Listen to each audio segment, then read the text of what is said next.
Alhamdulillahilladzi an'ama 'alaina bi ni'matil iman wal islam wa an'ama 'alaina bi ni'matis sihah wal faragh. Asyhadu an la ilaha illallah wahdahu la syarikalah wa asyhadu anna Muhammadan 'abduhu wa rasuluh. Allahumma shalli wa sallim wa barik 'ala nabiyyina Muhammad wa 'ala alihi wa ashabihi ajma'in. Rabbi shrah li sadri wa yassir li amri wahlul 'uqdatam min lisani yafqahu qawli. Bapak-bapak dan ibu-ibu jamaah Masjid Al-Aqsa yang dirahmati Allah Subhanahu wa taala. Marilah kita selalu bersyukur kepada Allah Subhanahu wa taala yang telah memberikan banyak nikmat kepada kita. Nikmat yang paling utama adalah nikmat iman dan Islam. Dan juga Allah Subhanahu wa taala telah memberikan nikmat kepada kita sehat walafiat, dan nikmat diberikan kemudahan-kemudahan di dalam menjalankan ibadah kepada Allah Subhanahu wa taala. Alhamdulillah, pada hari ini kita telah memasuki hari yang ke-27. Sebentar lagi kita akan berpisah dengan bulan yang mulia ini, bulan yang di dalamnya penuh keberkahan, yang pahala dilipat gandakan, yang setan-setan dibelenggu, yang pintu surga dibuka dan pintu neraka ditutup. Sebentar lagi akan berpisah dengan kita semuanya. Kalau para sahabat Nabi Muhammad SAW itu mereka justru bersedih akan berpisah dengan bulan Ramadan. Kalau orang-orang zaman sekarang, di zaman modern, di zaman kita ini, malah justru orang itu pada lalai, lengah ya. Mereka malah justru menyambut luapan Idul Fitri dengan kesibukan masing-masing, sehingga banyak yang sudah meninggalkan ibadah kepada Allah Subhanahu wa taala. Ini sangat memprihatinkan. Kalau para sahabat dulu bersedih karena akan berpisah dengan bulan Ramadan. Maka marilah kita mengikuti paradigma kita ini dirubah mengikuti zaman para sahabat, mengikuti zaman Nabi Muhammad SAW, bahwa mereka semakin di akhir bulan Ramadan semakin mendekati garis finish, maka mereka semakin giat di dalam menjalankan ibadah kepada Allah. Karena kita semuanya tidak ada yang bisa menjamin apakah tahun yang akan datang masih bisa berjumpa dengan bulan Ramadan atau tidak Sehingga kita semua harusnya semakin semangat, semakin giat dan berdoa kepada Allah agar semua ibadah kita diterima oleh Allah Subhanahu wa taala. Dan termasuk untuk kajian-kajian di bulan Ramadan juga semakin semangat karena dapat menyempurnakan kualitas puasa kita. Sebelum kita masuk ke materi yang akan saya sampaikan, terlebih dahulu saya mengajak kepada kita semua untuk membaca Sayyidul Istighfar. Ini istighfar yang paling agung yang dipraktikkan oleh Rasulullah SAW, dan ini adalah istighfar yang paling utama yang para sahabat dan salafus saleh mengamalkannya sesuai dengan tuntunan Nabi Muhammad SAW. Silakan bisa dilihat di layar dan kita bisa membacanya bersama-sama. Bismillahirrahmanirrahim. Allahumma anta rabbi la ilaha illa anta khalaqtani wa ana 'abduka wa ana 'ala 'ahdika wa wa'dika mastata'tu a'udzu bika min syarri ma sana'tu abu'u laka bi ni'matika 'alayya wa abu'u bi dhanbi faghfir li fa innahu la yaghfirudz dzunuba illa anta. Iya. Sekarang kita masuk ke materi di bab 3, yaitu tentang sabar. Ini kemarin sudah dibahas berkaitan dengan ayat-ayat yang memerintahkan kita supaya di dalam menghadapi hidup ini harus sabar. Ya, apalagi kita telah digembleng selama bulan Ramadan. Ya, ini bulan Ramadan sudah hampir selesai. Mudah-mudahan kita betul-betul menjadi orang-orang yang menang, ya, kemenangan minal aidin wal faizin, ya. Kembali kepada fitrah, kembali kepada suci, dan kita betul-betul menang melawan hawa nafsu, menang melawan setan, dan kita sudah dilatih sabar di bulan Ramadan. Mudah-mudahan kesabaran ini bisa kita pertahankan di bulan Syawal dan seterusnya, ya. Lah, sabar dalam apa? Sabar dalam mentaati Allah. Di bulan Ramadan kita jangankan wajib, sholat sunnah saja dilaksanakan. Karena sholat sunnah itu pahalanya diganjar sama dengan sholat wajib di luar bulan Ramadan. Apalagi sholat wajibnya itu dilipat gandakan lebih banyak lagi. Sehingga banyak orang yang mengamalkan sholat sunnah, qobliyah, ba'diyah, kemudian sholat duha, ya, kemudian sholat tahajud pada saat sahur. Apalagi ini di 10 terakhir, ya, di Masjid Al-Asr ini kelihatannya banyak yang iktikaf, ya, kalau malam, ya. Ini banyak sholat tahajud berjamaah di masjid yang mulia ini, ya. Ini kita lestarikan istiqomah, ya, di dalam mentaati Allah Subhanahu wa ta'ala. Jadi jangan sampai sergapnya pada saat bulan Ramadan saja, begitu bulan Syawal sudah tidak sergap lagi. Jangan sampai seperti itu, ya. Jadi tetap istiqamah mentaati Allah Subhanahu wa ta'ala di luar bulan Ramadan pun sama dengan bulan Ramadan. Itu namanya sabar tingkat pertama mentaati Allah. Sabar dalam mentaati Allah. Mentaati Allah itu butuh kesabaran. Karena kalau tidak sabar, orang itu lebih senang mengikuti hawa nafsunya, ya. Misalnya subuh-subuh dipanggil azan masih ngeringkel, ya, di kasur yang empuk, selimut yang halus, ya, masih nikmat-nikmatnya. Kemudian dia dengan sabar menghadiri sholat jamaah di masjid. Nah, ini namanya sabar dalam mentaati Allah Subhanahu wa ta'ala. Termasuk pada saat ini, ketika perut kita lapar, tenggorokan kita kering, ya, kita tetap sabar dalam menjalankan perintah Allah Subhanahu wa ta'ala, yaitu melaksanakan ibadah puasa Ramadan, ya. Kemudian sabar dalam mencegah berbagai kemaksiatan, melirik sesuatu yang diharamkan, ya. Kemudian ingin selalu mendengarkan sesuatu yang diharamkan. Itu kalau manusia tidak bisa sabar, kalau orang-orang yang beriman tidak bisa sabar, pasti inginnya menuruti keinginan hawa nafsunya, ya. Jadi kita juga harus sabar dalam mencegah berbagai kemaksiatan, ya. Kemudian yang ketiga, mampu bersabar di dalam menerima takdir Allah Subhanahu wa ta'ala dengan tidak berkeluh kesah. Nah, ini yang juga lumayan berat, dan ini kita harus sabar. Nah, ini sabar tingkatnya paling rendah ini, ya. Kalau orang bisa menerima takdir dari Allah, belum tentu bisa melaksanakan perintah Allah dan meninggalkan larangan Allah. Sehingga ini tiga-tiganya harus dilaksanakan semua. Sabar di dalam menerima takdir Allah. Allah kasih kita sakit, kita sabar. Allah kasih kita musibah, ujian, kita sabar. Kemudian juga sabar di dalam mencegah diri kita dari maksiat kepada Allah, dari perbuatan dosa, dan sabar di dalam menjalankan perintah-perintah Allah Subhanahu wa ta'ala, ya. Allah perintahkan kita sholat, Allah perintahkan kita puasa, Allah perintahkan kita zakat, Allah perintahkan kita haji, ya.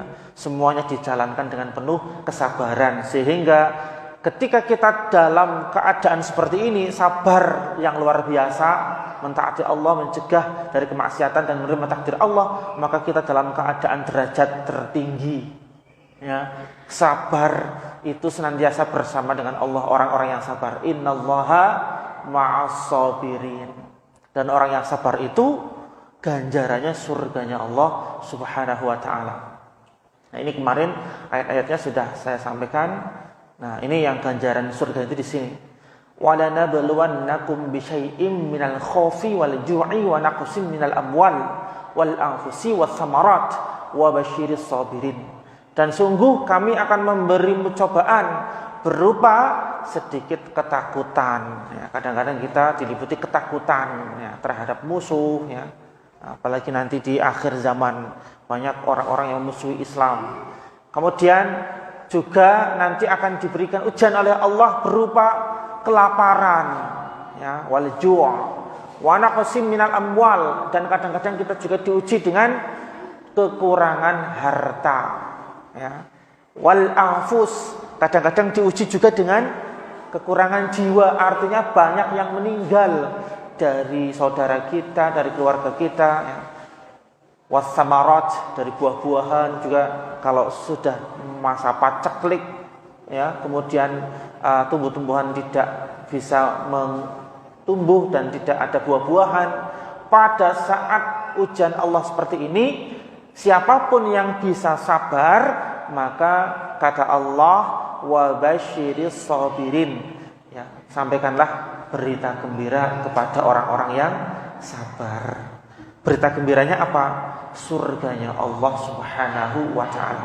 Jadi orang-orang yang sabar insya Allah masuk surganya Allah Subhanahu wa ta'ala. Karena orang yang sabar itu menerima, ikhlas, ridho terhadap semua ketentuan Allah ya. Ini yang sangat dicintai oleh Allah. Orang manusia kok sabar atas ketentuan Allah, maka ganjarannya, balasannya adalah surganya Allah Subhanahu wa ta'ala. Karena kebanyakan manusia itu tidak sabar, diberikan panas ya berkeluh kesah ya, diberikan hujan berkeluh kesah, nanti ada lagi rob. Ini saat ini sedang rob ini ya, daerah utara berkeluh kesah lagi ya. Isinya berkeluh kesah manusia itu ya. Sehingga kalau kita menjadi orang yang sabar, luar biasa, berarti kita termasuk orang-orang pilihan ya, yang akan dimasukkan ke surganya Allah Subhanahu wa ta'ala. Kita masuk ke hadis-hadis yang berkaitan dengan sabar ya. Rasulullah sallallahu alaihi wasallam di dalam hadisnya beliau menyampaikan bahwa orang-orang yang beriman itu sungguh sangat menakjubkan ya. Orang-orang yang beriman itu sangat menakjubkan. Beliau Rasulullah sallallahu alaihi wasallam bersabda, ajaban li amril mu'mini, sangat menakjubkan perkara orang beriman. Inna amrohu kullahu khair, sesungguhnya semua perihalnya itu baik. Orang-orang yang beriman, orang beriman itu diberikan nikmat ya baik baginya karena bersyukur, diberikan ujian ya bersabar, berarti itu baik bagi orang beriman. Walaisa dzaka li ahadin illa lil mu'min, dan hal ini tidak didapati oleh seseorang pun kecuali orang beriman. Jadi kalau yang tidak beriman tidak memiliki sesuatu yang menakjubkan seperti ini. Apa saja yang menakjubkan, yang bikin Rasulullah menyampaikan seperti ini, orang beriman itu menakjubkan. In asabathu sarra'u syakara. Orang yang beriman itu apabila ya, diberikan kepadanya kesenangan, maka syakara, bersyukur. Ini karakteristik orang beriman. Jadi kalau misalnya mafhum mukhalafahnya ya, kebalikannya, ketika orang kok diberikan nikmat oleh Allah tidak bersyukur, maka keimanannya ini tidak sempurna ya, keimanannya tidak sempurna. Agar keimanannya sempurna, maka harus bersyukur orang beriman itu kalau diberikan nikmat ya. Lah caranya gimana bersyukur? Pertama, mengakui bahwa semua nikmat itu dari Allah. Itu pertama. Jadi jangan sampai kita mengakui ada pengakuan-pengakuan lain dari selain Allah. Misalnya kita sehat. Sehat itu dari siapa yang mengasih kesehatan? Allah. Bukan dokter. Bukan obat ya. Kadang-kadang saya sehat ini gara-gara obat ya. Berarti dia meyakini bahwa obat tersebut yang menjadikan dia sehat. Padahal obat itu hanya sarana ya. Obat itu remeh-temeh. Yang ngasih kesehatan adalah Allah Subhanahu wa taala. Jamu itu remeh-temeh. Itu saja diracik dari semua ciptaan Allah Subhanahu wa taala. Ya enggak mungkin orang meramu dari selain bukan ciptaan Allah. Itu ciptaan Allah Subhanahu wa taala. Semua yang dibuat obat, yang dibuat ramuan ya. Jadi yang bikin sehat adalah Allah Subhanahu wa taala. Tiada lain kecuali Allah Subhanahu wa taala. Yang ngasih rizki Allah Subhanahu wa taala. Yang ngasih istri dan anak Allah Subhanahu wa taala. Yang ngasih pekerjaan Allah Subhanahu wa taala. Yang ngasih kecerdasan sehingga orang itu bisa berkreasi, bisa menciptakan macam-macam, itu Allah Subhanahu wa taala. Kalau Allah mencabut nikmat tersebut, gegar otak orang itu tidak mampu lagi, enggak bisa cerdas lagi di dalam berpikir. Bisa saja, mudah saja bagi Allah Subhanahu wa taala. Kecelakaan tek langsung bisa gegar otak. Makanya orang itu jangan sombong. Semua itu milik Allah. Semua itu dari Allah. Ada orang sombong kayak contohnya Korun ya. Sombong merasa ini kan dari keringat saya. Rezeki ini dari keringat saya. Enggak ada kaitannya dengan Tuhan. Akhirnya ditenggelamkan oleh Allah Subhanahu wa taala. Semua hartanya ambles semua di dalam tanah. Ini di zamannya Nabi Musa alaihissalam. Jadi semua nikmat itu dari Allah. Kita harus meyakini. Itu pertama ya. Yang kedua, ketika kita diberikan nikmat oleh Allah Subhanahu wa taala, sekecil apapun kita puji Allah dengan lisan, mengucapkan alhamdulillahirabbil alamin. Panjenengan bisa hadir di masjid, ucapkan alhamdulillahirabbil alamin ya. Kita bisa menjalankan ibadah puasa full sampai hari ini, hari yang ke-27. Alhamdulillahirabbil alamin. Nikmat luar biasa. Nyeruput wedang pas buka, alhamdulillahirabbil alamin. Nikmatnya por ya. Jadi kita puji Allah dengan kalimat alhamdulillahirabbil alamin. Itu syukur yang kedua dengan lisan. Kemudian syukur yang ketiga dengan menggunakan nikmat yang Allah berikan di jalan Allah. Nah itu baru komplit syukurnya. Ojo mung alhamdulillah tok tapi tidak mau ke masjid. Misalnya sehat, alhamdulillah sehat, tapi tidak ke masjid. Nah, jangan ya. Jadi menggunakan nikmat yang Allah berikan di jalan Allah. Allah ngasih sehat, ya kesehatannya digunakan untuk ibadah kepada Allah, untuk hadir di masjid, untuk sholat jamaah, untuk berpuasa di bulan Ramadan. Itu namanya menggunakan nikmat yang Allah berikan di jalan Allah. Allah kasih rezeki, rezekinya banyak sekali. Di bank ATM-nya sudah ada 50 juta, nah, bahkan lebih. Berarti sudah wajib mengeluarkan zakatnya ya. Harus dikeluarkan. Itu namanya menggunakan nikmat yang Allah berikan di jalan Allah. Belum mencapai nisab dan haul, infak sedekah ya. Infak sedekah malah jumlahnya tidak terbatas, terserah panjenengan Pak ngetoke piro ya. Tidak harus 2,5 ya. Zakat pun 2,5 itu batasan minimal. Nek Pak lebih ya ora apa-apa ya. Jadi semakin kita banyak memberikan di jalan Allah Subhanahu wa taala, itu berarti menunjukkan bahwa kita syukurnya kepada Allah sangat tinggi. Ya. Nah, terus efeknya apa kalau kita bersyukur kepada Allah Subhanahu wa taala? Ya, dunia akhirat kita bahagia. Di dunia kata Allah, la in syakartum la azidannakum. Barang siapa yang bersyukur atas nikmat yang aku berikan kata Allah, maka akan aku tambahkan nikmat itu. Jadi rezekinya akeh sedekah, rezekinya malah tambah, semakin semakin berkah, semakin sehat, semakin sehat. Ini yang kita harapkan kan seperti itu. Ana wong duit akeh tapi loro-loronan nang rumah sakit kan tidak nikmat. Lah yang kita harapkan kan duit akeh sehat wal afiat, mangan enak, apa bae ora dilarang karo dokter. Wis luar biasa. Semakin sehat, semakin nikmat itu orang yang bersyukur selalu ditambah. La in syakartum la azidannakum wa la in kafartum inna adzabi lasyadid. Dan barang siapa yang kufur tidak mau bersyukur, medit, maka azabku sangat pedih, kata Allah Subhanahu wa taala. Dikasih sehat kok orang belum puasa, ya. Orang diberikan bulan Ramadan kok tidak puasa, berarti tidak mendapatkan ampunan dari Allah Subhanahu wa taala. Lah kalau orang diberikan bulan Ramadan kok tidak melaksanakan puasa, tidak mendapatkan ampunan, maka kata malaikat Jibril celaka. Kemudian kata Rasulullah, amin. Jadi Rasulullah Sallallahu Alaihi Wasallam itu pernah naik mimbar. Naik mimbar kan ada tangganya. Di tangga pertama Rasulullah mengucapkan amin. Di tangga kedua Rasulullah mengucapkan amin. Di tangga ketiga Rasulullah mengucapkan amin. Begitu turun dari mimbar, para sahabat bertanya, ya Rasulullah, tadi kok engkau mengatakan amin, amin, amin, padahal tidak ada yang berdoa. Itu maksudnya bagaimana ya Rasulullah? Kemudian Rasulullah menjawab, tadi pada saat aku naik mimbar di tangga yang pertama, malaikat Jibril turun dan berdoa. Padahal malaikat Jibril itu makhluk Allah yang paling mulia di langit. Dan Nabi Muhammad adalah makhluk Allah yang paling mulia di bumi. Makhluk Allah yang paling mulia di langit berdoa diamini oleh makhluk Allah yang paling mulia di bumi, berarti makbul napa mboten? Makbul, ya. Doane piye malaikat Jibril? Jare malaikat Jibril, celaka, ya.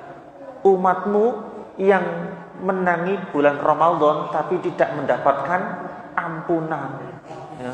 Berarti orang puasa, ya, orang tarawih, orang dapat ampunan. Kalau puasa Ramadan dengan iman dan ikhlas, man shoma ramadhana imanan wahtisaban ghufira lahu ma taqaddama min dambi. Barang siapa yang melaksanakan ibadah puasa dengan iman dan hanya mengharap pahala Allah, diampunilah dosa-dosanya yang telah lalu. Dalam hadis yang lain, man qoma ramadhana imanan wahtisaban ghufira lahu ma taqaddama min dambi.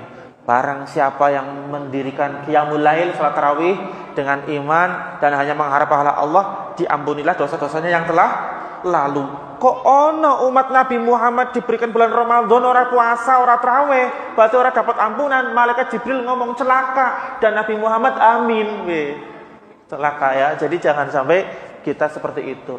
Kemudian Nabi Muhammad menjelaskan lagi amin yang kedua. Apa amin yang kedua? Kata Nabi Muhammad, malaikat Jibril berdoa, celaka orang yang masih mendapati kedua orang tuanya atau satu orang tuanya. Ya, esi ana wong tuane sing urip, ora ketang siji. Tapi tidak menjadikannya dia masuk surga. Padahal orang tua itu adalah sarana orang tersebut bisa masuk surga. Kalau kita berbakti kepada orang tua, itu menjadikan sarana kita masuk surganya Allah Subhanahu wa taala. Masih punya orang tua, apalagi dua, ya. Masih satu, apalagi ibu, ya. Kasihan. Kok sampai kita menyanyiakannya, enggak berbakti kepadanya. Ora tau nilii, setahun sepisan kadang-kadang ya. Setahun sepisan itu sudah sangat keterlaluan, ya, setahun sepisan, ya. Ibunya sudah sangat kangen, dari kecil sudah dirawat di timang-timang, ya, kemudian sampai besar dikasih pendidikan oleh orang tuanya, oleh ibunya, sayangnya luar biasa. Begitu besar kok meninggalkan orang tuanya, ibunya kangen, nggak pulang-pulang, sibuk terus, setahun sepisan kadang orang Bali. Kasihan ini, ya, jangan sampai seperti itu, ya. Kemudian doa malaikat Jibril yang ketiga, celakalah bagi umatmu yang mendengar namamu disebut tapi tidak bersolawat kepadamu, ya. Jadi ketika disebut nama Nabi Muhammad, jawab sallallahu alaihi wasallam. Kalau tidak menjawab, itu celaka, ya, kata malaikat Jibril, dan Nabi Muhammad mengamini, ya. Ya, ini adalah syukur, manfaatnya syukur, tambah nikmatnya, dan dapat pahala dari Allah Subhanahu wa taala di dunia bahagia, di akhirat bahagia. Fakana khairallah, dan itu baik baginya orang beriman. Ini yang bisa melakukan seperti ini hanya orang beriman, ya. Kalau tidak beriman, dapat rezeki banyak, dapat nikmat banyak, malah yang ada angkuh, sombong, ya, takabur dan seterusnya. Kalau orang beriman, bersyukur. Wa in asabathu dharra'u sabara, dan jika ditimpakan kepadanya musibah, sabaro, maka orang-orang beriman itu bersabar. Fakana khairallah, dan itu baik baginya. Orang-orang yang bersabar ketika ujian Allah berikan kepada orang-orang beriman, maka pahalanya sangat besar sekali. Wa basyiris sabirin. Sampaikanlah berita gembira, yaitu surganya Allah Subhanahu wa taala diberikan kepada orang-orang yang sabar. Di akhirat masuk surga. Di dunia, innallaha ma'as sabirin.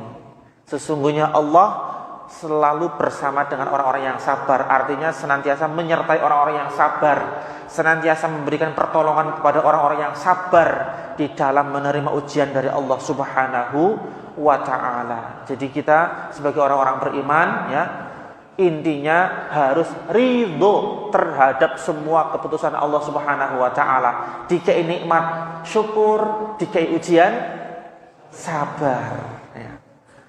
Orang mukmin yang sempurna keimanannya akan senantiasa bersyukur kepada Allah Subhanahu wa taala saat merasa senang.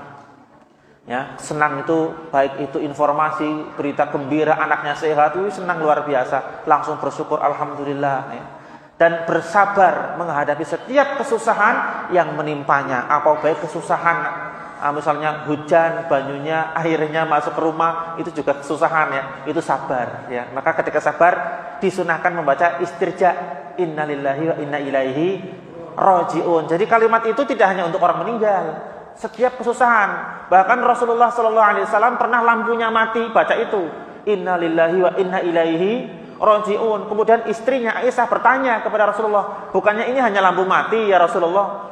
Terus Rasulullah menjawab, segala sesuatu yang menjadikan kita susah, kesusahan, kerepotan, maka kita diperintahkan untuk mengucapkan istirja, innalillahi wa inna ilaihi rajiun. Rasulullah lampu mati mengucapkan innalillahi wa inna ilaihi rajiun. Apa maneh misalnya ono kejadian musibah-musibah seperti banjir, sandal hilang, innalillahi wa inna ilaihi rajiun, ya. Jadi semua yang menyusahkan kita disunahkan mengucapkan kalimat istirja, ya. Dalam kata lain, orang yang beriman akan senantiasa ridho terhadap segala takdir yang Allah putuskan kepadanya, ya. Jangan putus asa, jangan menyalahkan siapa-siapa, ya. Kemudian di dalam hadis yang lain Rasulullah mengatakan sabar itu pada hentakan pertama. Ini ada cerita, ya. Marron Nabi sallallahu alaihi wasallam. Suatu ketika Nabi Muhammad SAW sedang berjalan, ya. Kemudian bimra'atin tabiki 'inda qabrin, menjumpai seorang wanita yang sedang menangis di sisi kuburan. Faqala, maka Rasulullah SAW mengatakan kepada wanita tadi, ittaqillah wasbiri, bertakwalah kepada Allah dan bersabarlah. Kurang 1 menit, ya. Jadi orang yang sabar itu karakteristiknya diantaranya bertakwa kepada Allah Subhanahu wa taala. Orang yang bertakwa karakteristiknya adalah bersabar atas musibah yang Allah berikan kepadanya, ya. Jadi kemudian wanita tadi karena tidak tahu yang ngomong itu Rasulullah, ya, qalat ilaika anni fa innaka lam tusab bi musibati. Kamu tidak tahu apa yang musibah yang menimpa kepadaku. Walam ta'rifhu, ya. Dia tidak mengenal Rasulullah. Kemudian akhirnya dia minta maaf sama Rasulullah, dan di akhir hadis Rasulullah mengatakan, ya, bahwa innamas sabru inda sadmatil ula. Sabar itu pada hentakan pertama, ketika ada ujian tek langsung sabar. Ojo sampai berlarut-larut sedih terus baru sabar keri, ojo, langsung sabar. Ini sunahnya begitu. Demikian yang bisa saya sampaikan. Mari kita baca doa kafaratul majlis. Subhanakallahumma bihamdika asyhadu an la ilaha illa anta astaghfiruka wa atubu ilaik. Assalamualaikum warahmatullahi wabarakatuh. Allahu Akbar.